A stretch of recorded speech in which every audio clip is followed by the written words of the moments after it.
সারা রাত ধরে আদরে সোহাগে ভরিয়ে দিয়ে যখন সকালের আলো উদিত হইল, সে আলো এসে কেন জানি ম্লান হয়ে গেল সবকিছু।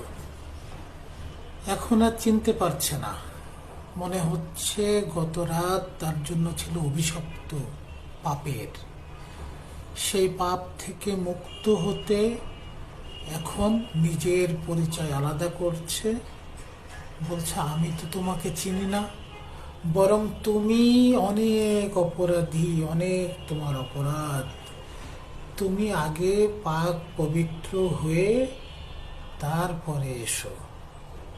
বন্ধুগণ, রাজনীতির মাঠ বড় বিরহম। কখন যে কে হিরো হয় আর কখন যে কে ভিলেন হয়, এটা বোঝা বড় মুশকিল। ধন্যবাদ। যা বললাম বোঝার চেষ্টা করবেন। আসসালামু আলাইকুম।